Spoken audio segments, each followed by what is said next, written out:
तो ये है क्वेश्चन नंबर 6। तो सबसे पहले मैं क्वेश्चन पढ़ के बता देता हूँ। किसी संख्या के 20% का मान 620% के 20% से 210 अधिक है और संख्या ज्ञात कीजिए। तो इसको करने का सबसे आसान तरीका x मान कर है। तो क्वेश्चन में हम मान लेते हैं कोई संख्या है x है, तो वो संख्या x से मान लेते हैं। उसके बाद क्वेश्चन में बोला है किसी संख्या का 20%, तो x का 20% क्या हो जाएगा? 20% का फ्रैक्शन में 1/5 लिख सकते हैं हम। तो इसका जो मान होगा ये होगा 620 का 20%। तो 20% को हम लिख सकते हैं 1/5 उस 210 अधिक, तो ये हो जाएगा। ये जो इसका 20% मतलब 1/5 का इतना ज़्यादा है, तो ये बराबर कर लेंगे।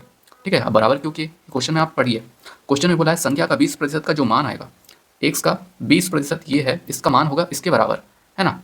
तो इसको हम सॉल्व कर लेते हैं। तो ये आएगा 5 एकम फिर 1 बचा, 5 दूनी 10 फिर 2 बचा, 5 चौक 20, 5 एकम 5, 5 एकम 5 1 बचा, 5 दूनी 10 फिर 2 बचा, 5 चौक 20। ठीक है, तो ये आ जाएगा 1/5 बराबर 124 प्लस 210। अब ये 5 उधर गुणा में चले जाएगा, तो 5 चौक 20 का शून्य हासिल 1, 5 दूनी 10, 11 का 1 हासिल 1, 5 एकम 5 और 1 6।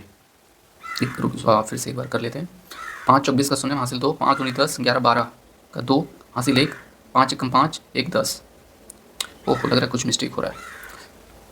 5 चौक 20 का शून्य हासिल 2, 5 चौक 20 का शून्य हासिल 2, 5 दूनी 10, 11 12 का 2 हासिल 1, 5 एकम 5 1 6। उसके बाद 5 शून्य 0, 5 एकम 5, 5 दूनी 10, तो इसको जोड़ लेंगे तो ये 0 2 5 7 0 और 6 और 1, तो 1670 वो नंबर है। तो कौन सा ऑप्शन? Option D.